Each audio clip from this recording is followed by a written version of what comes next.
Good evening, I'm Gerg Cahiles sitting in for Pinky Web. Tonight, we ask questions, we tackle the issues, we clarify matters, and we get on point.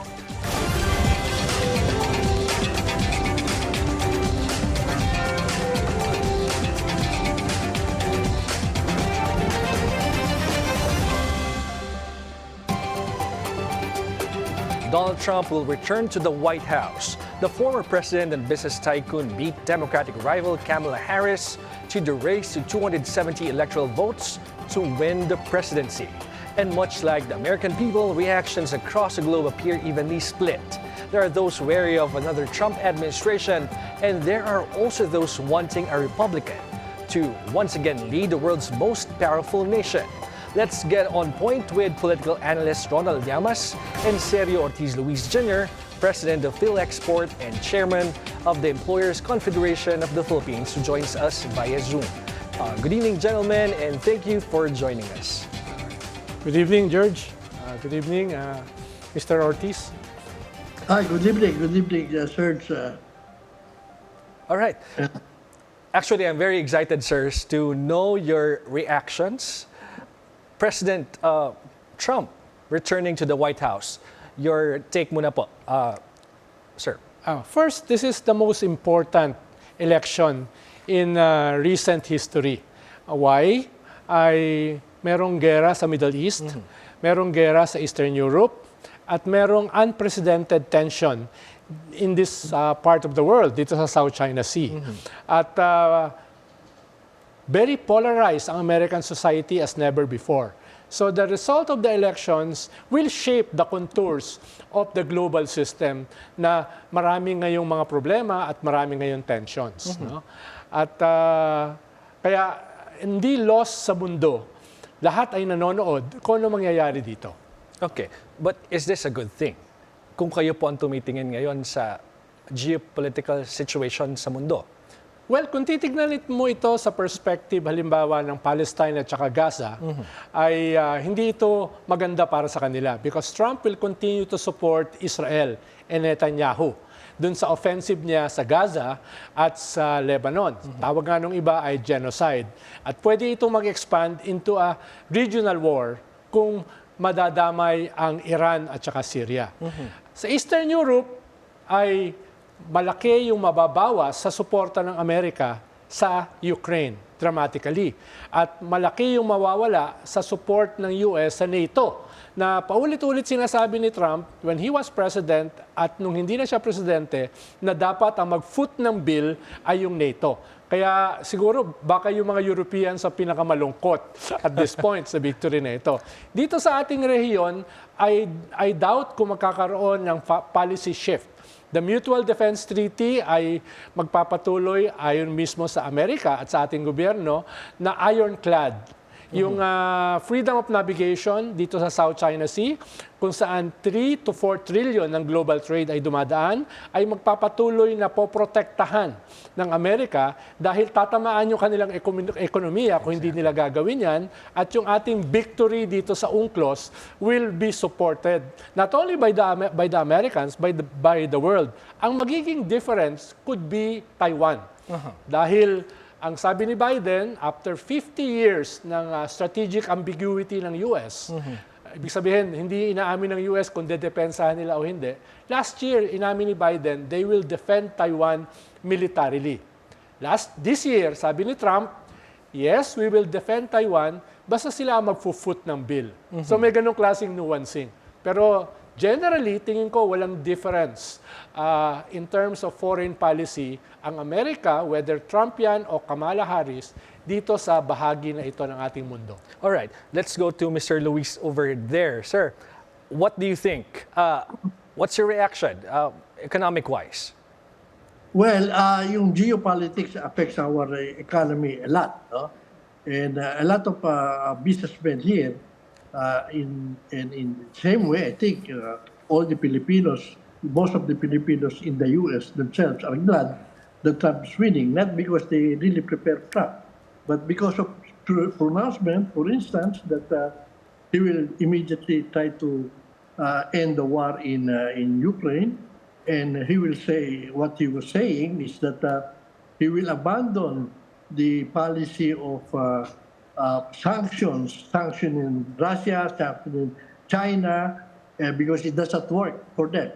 As a matter of fact, it prejudices the use of the dollar as ano, and they are losing support. So to that extent, we feel that there will be a taming down of the tension here in Asia, because I think, and he was saying, as Mr. Llamas said, that he will ask Taiwan to put the bill. While at this time, I think aggressively, U.S. is trying to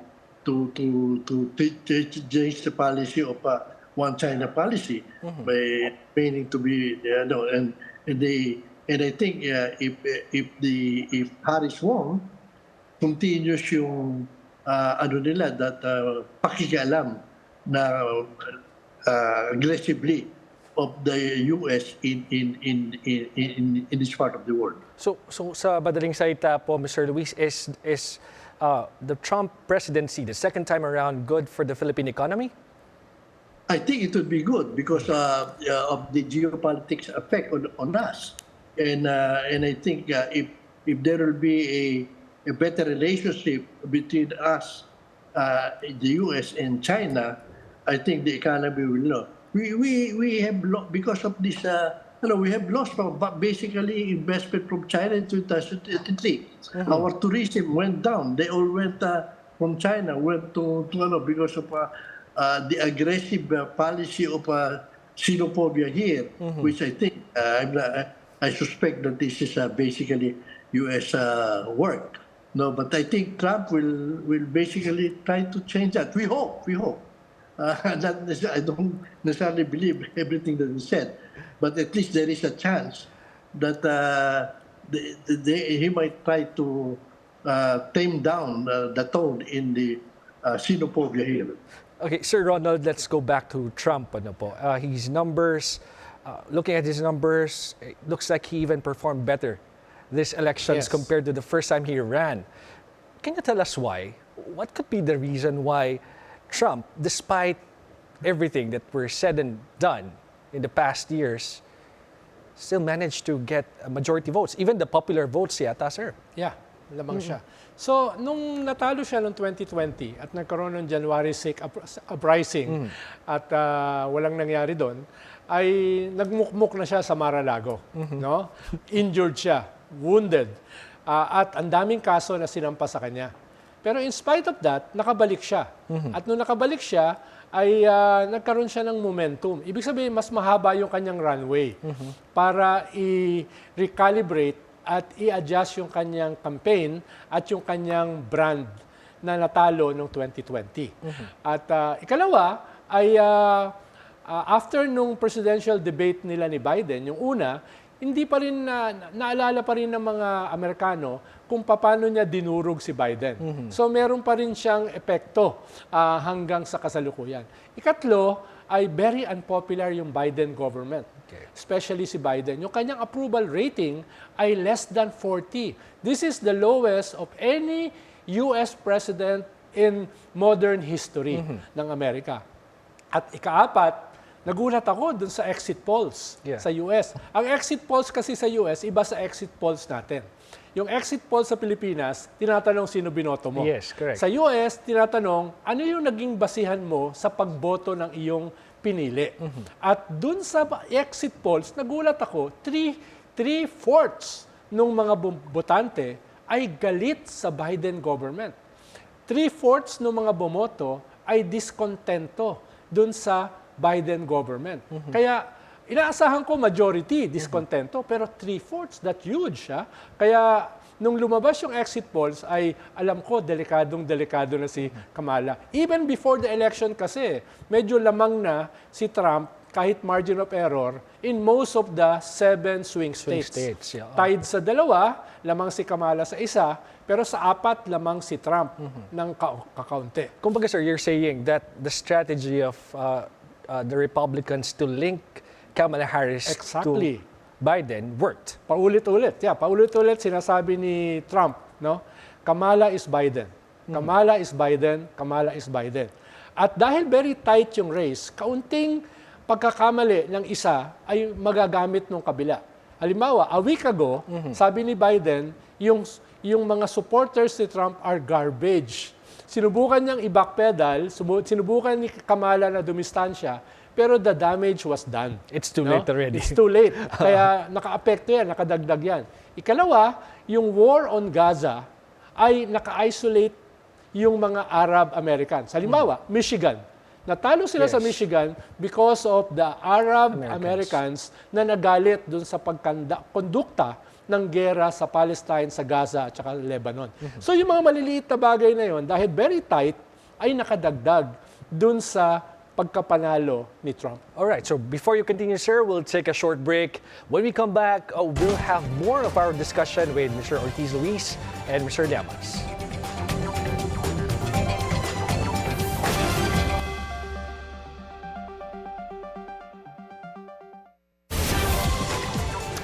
Welcome back. You're watching On Point. Still with Mr. Sergio Ortiz Luis, again, Mr. Sergio Ortiz Luis and Mr. Ronald Llamas. Mr. Luis, let's go back to the economy. U.S. stocks features, U.S. dollar, the Bitcoin surge. Nakita po natin yan lahat as Trump claims victory. While here in the Philippines, it's the other way around. Bumagsak po bumaba po yung stocks natin. How can we explain this? Are Filipino traders not happy with the possible Trump administration, or are they just being cautious? Parang wait and see.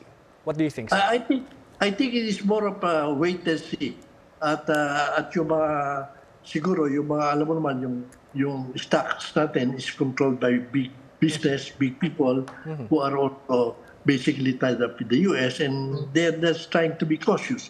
But yung SME natin, I think in general, if you take a poll, they would really prepare, because there is really a fear that the present policy is bringing us near to war here, and we would like to be able to recover what we have lost because of this xenophobia thing, no? And hopefully, this will tame down at baka sakaling mabalik sa atin yung mga turista natin na pinagbibintangan natin lahat na spice at yung mga estudyante, yung mga tourists, saka yung mga investment na nawala noong 2023, halos wala na nanggagaling niya sa Yan sana iniintay namin. Of course, because of the effort of the government, the president, to bring investment here, dumadating naman, But slowly but surely. Unfortunately, kulelat pa rin tayo dito sa part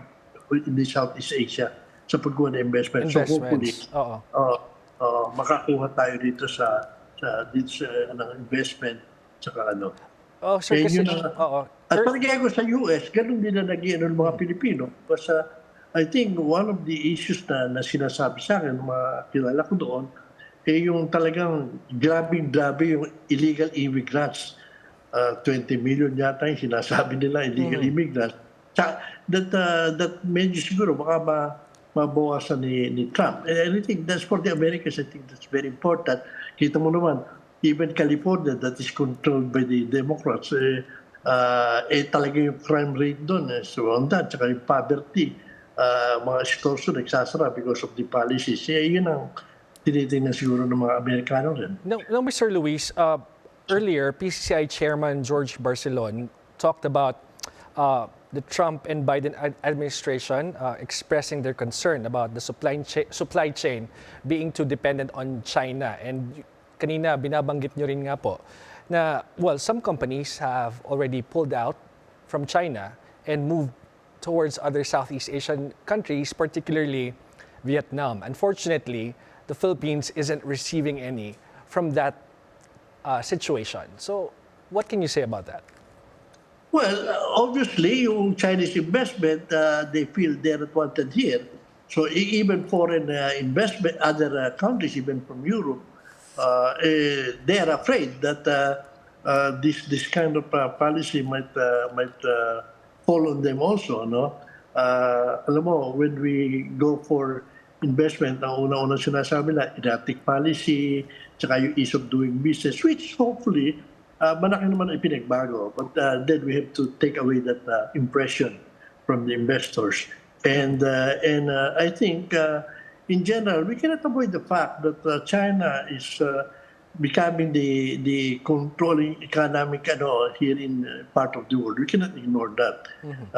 And therefore, I think yun ang nakikita namin kay Trump kasi sinasabi niya na tapos na yung sanction na yan, hindi na niya gagawin yan at he will try to do other things. And maybe that might be a welcome move for us. All right. Sir Ronald, earlier off air, you're mentioning that Trump could be better for China. Can you elaborate, sir? Well, si Trump kasi ay may iba't ibang persona.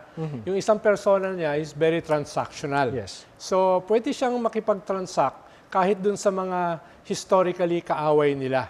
No? Halimbawa, even North Korea, kinakausap niya. Yes, diba? correct. So, yun yung isang aspect niya, na siya ay negosyante and as a businessman, he will do business.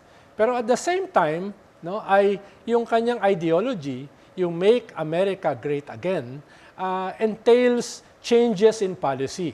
No? Halimbawa, ay yung kanyang vice president, yung halos lahat ng kanyang advisors, are more anti-China than the Democrats. Kung titignan mo yung kanyang mga tao. Ngayon, ibang usapin siyempre yung presidente.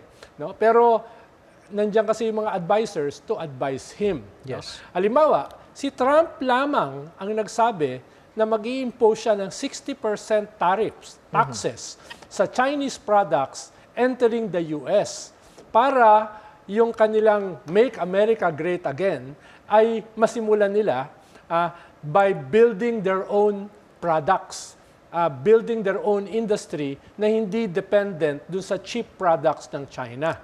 Halimbawa, ang tawag nila dyan, the Walmart framework. Dati kasi yung Walmart ay 95% dependent sa China. Ang ginawa ng Walmart, nag-diversify sila, pumunta sila sa Vietnam, pumunta sila sa India, pumunta sila sa Indonesia at saka Thailand. At sa ngayon, medyo nabaliktad na yung ganong klaseng dependence. Duda ako na gagawin yon, tingin ko, baka yun ang gawin ni Trump doon sa kanyang Make America Great Again. Baka mas mag-impose siya ng stronger taxes sa mga Chinese products entering the US. Hindi kaya tayo madamay dyan. But anyway, we're taking a short break. Stay tuned. This is On Point.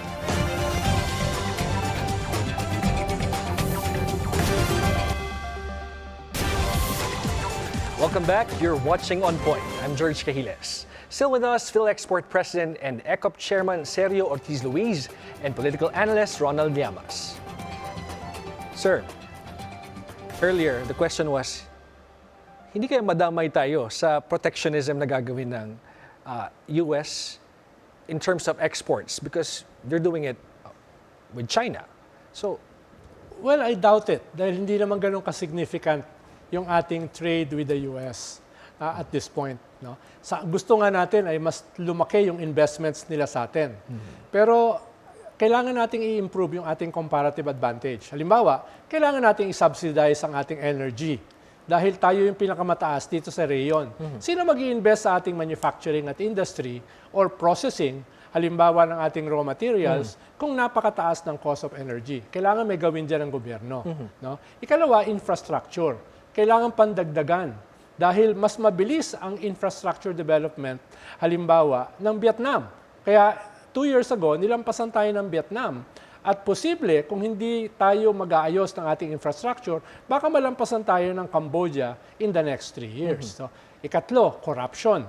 No? At least sa Vietnam, kahit presidente, nakakasuhan ng corruption. And even mga billionaires. Sa atin, halos hindi mo maisip yon. No? So, kailangan nating i-improve yung ating transparency at yung anti-corruption drive. Ikaapat, halimbawa, kaunting ulan lang, baha na. Diba?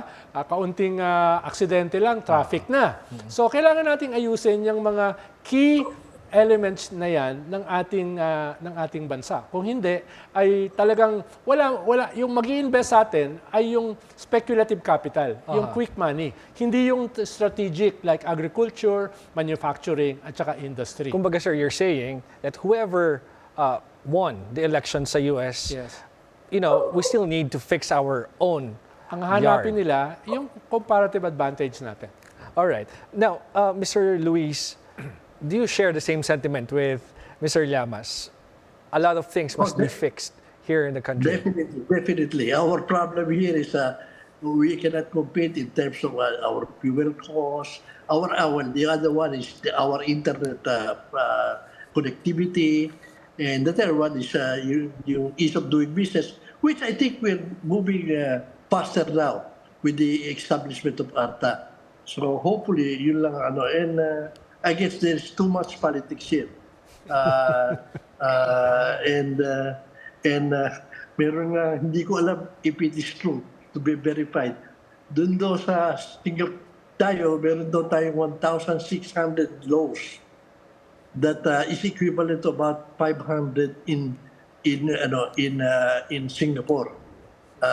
Which means that dami natin pinapasang batas o yung mga batas na dapat archaic na tanggalin. Hindi natin gawa pa tayo gawa ng batas. Magpangalan ng kalye, mag-declare ng holidays, magpasikata sa ganong kataas ang sweldo ibibigay sa tao. Na yan kahit na hindi natutuloy, nakikita ng mga investors yan, yung policy natin na papalit. Although nagpapalit pa ng administration dito, basically ganun pa rin naman ang trust. Pero yung focus niya nababago eh.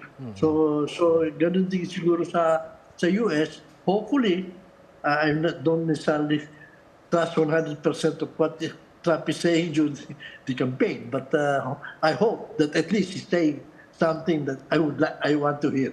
All right. Ay yata ang pinakamaraming abogado per square meter. No? At siyempre, ang abogado, hindi naman productive yan. Well, anyway, sir, earlier, sorry. Tatamaan ng AI yan, Mr. Llamas. Tatamaan din ng AI, pati doktor. Well, anyway, earlier, sir, during our special this afternoon, I was with our Foreign Affairs Editor, Jamela Dogan, and she was asking, ano kaya yung reaction ng ibang superpowers? Ano kaya yung reaction ni Vladimir Putin and Xi Jinping after learning that Trump once again regaining his seat at the White House? Tingin ko si Putin ay naglalasing na ngayon, nasasaya. Si Xi Jinping medyo titignan pa niya kung ano yung magiging policy, especially sa trade with the US. Dahil nga minsan unpredictable si Trump no? Especially sa trade with China vis-a-vis the US. Dahil yung foundation ng kanyang ideology, yung Make America Great Again, baka tamaan ng China ron. In terms of relationship nila sa US. And quickly, let's go to the defense situation, sir. Of course, are you seeing possible policy change? Or I doubt it. I doubt it kung Plan? magkakaroon ng... Dahil yung freedom of navigation, concern yan hindi lang ng Amerika, kung hindi ng buong mundo. Yang, dahil nga 3 to 4 trillion ng global trade, dito pumapasok. Tayo na yata ang pinakamahalaga ngayon na trading hub sa buong mundo. So, mahalaga yan. No? At yung ating victory sa UNCLOS ay kasama yan, nakadikit yan sa Mutual Defense Treaty. Again, sinasabi ko, ang medyo nuance ang position ni Trump ay Taiwan. No? Yan yung medyo nuance. Kailangan pa natin makita ano ba yung kanyang policy formulation. Pero for now, yung kanyang mga advisors na nakalantad, especially his vice president, ay very hawkish when it comes to China. More than the Democrats. But are we going to see more U.S. troops in the Philippines under Trump Tingin ko yung administration? EDCA will remain. Okay. Whether madadagdagan yan is another thing. No? Pero yung EDCA will remain. All right. Now, Mr. Luis, we're talking about the West Philippine Sea, a major trade route, and Mr. Llamas talking about the U.S. will not give up on that area because a lot is at stake right now. Of course, kayo pong mga negosyante, malaki din ang inyong interest po dito. What can you say? Well, natatakot kami because yung parang foreign policy natin in regards to this is basically leading us nowhere. And I think at the end of the day, baka magkaroon ng putukan dyan na hindi natin maiiwasan mapasok tayo sa gina unnecessarily. At yung EDCA site na yan, target yan. Ang masakit, mga preemptive strike pa mangyayari sa atin, mauna pa tayo Roswan na banan. Ang tingin ko lang ay, at least for the next 10 years, I doubt kung magkakaroon ng gera. Okay. The Chinese Communist Party is very pragmatic. They won't enter a war they cannot win. At alam ng Chinese Communist Party, for now, they're a generation behind the Americans militarily. At kung yung Amerika ay aalis sa Ukraine, ay ibig sabihin, meron silang military strength na madadagdag dito sa Asia Pacific. Kaya tingin ko ay both the superpowers will do everything to prevent a war. Dahil it will be bad for business for China, it will also be bad for business for the Americans. At least for the next 10 years. Unless an accident happen. Like what, sir? Halimbawa, meron nagkamali ng pindot ng missile, no? Merong magkabungguan na aircraft carrier. Pero sa ngayon kasi, the US has 16 modern aircraft carriers. China has 2. At yung isa pa ron ay refurbished from Ukraine. Kaya, ang alam ko sa Chinese Communist Party, very pragmatic yan. Kaya tayo lang yung binabangga, sir. At yung Chinese Communist Party, parang Toranaga yan sa Shogun. They think of the long game. Diba? The long game sila. Dahil kumpara sa mga Amerikano na regularly nagkakaroon ng isang contentious election, sa China wala.